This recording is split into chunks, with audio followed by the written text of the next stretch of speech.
ಎನ್ಎಸ್ಎಸ್ಕೆ ಸಕ್ಕರೆ ಕಾರ್ಖಾನೆಗೆ ಜೆಡಿಎಸ್ ಮುಖಂಡನ ಸಾರಥ್ಯ.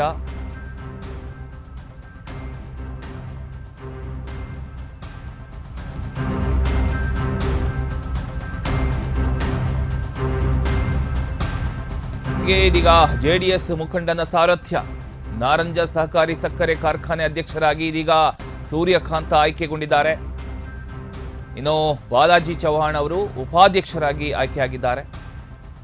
ನಾರಂಜ ಸಹಕಾರಿ ಸಕ್ಕರೆ ಕಾರ್ಖಾನೆಯನ್ನ ಆರ್ಥಿಕವಾಗಿ ಸಶಕ್ತಿಗೊಳಿಸೋದಕ್ಕೆ ಉಪ ಉತ್ಪನ್ನ ಘಟಕಗಳನ್ನು ಸ್ಥಾಪನೆ ಮಾಡೋದಕ್ಕೆ ಯತ್ನಿಸಲಾಗಿದೆ.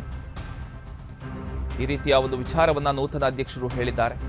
ರೈತರ, ಕಾರ್ಖಾನೆ ಷೇರುದಾರ ಸದಸ್ಯರ, ಕಬ್ಬು ಬೆಳೆಗಾರರ ಕನಸು ನನಸಾಗಬೇಕು ಅಂತ ಕೂಡ ಇದೇ ಸಂದರ್ಭದಲ್ಲಿ ಹೇಳ್ಕೊಂಡ್ರು. ಅದರ ಜೊತೆಗೆ ಈ ಒಂದು ಸಂಭ್ರಮದಲ್ಲಿ ಕಾರ್ಖಾನೆ ನಿರ್ದೇಶಕ Umakanta Nagamarapalli, multi super speciality ಸಹಕಾರ ಆಸ್ಪತ್ರೆ ಅಧ್ಯಕ್ಷ ತರುಣ್, ನೂತನ ಅಧ್ಯಕ್ಷ ಸೂರ್ಯಕಾಂತ ನಾಗಮಾರಪಳ್ಳಿ ಸೇರಿ ಮತ್ತಿತರರು ಈ ಒಂದು ಸಂಭ್ರಮದಲ್ಲಿ ಭಾಗಿಯಾಗಿದ್ದಾರೆ.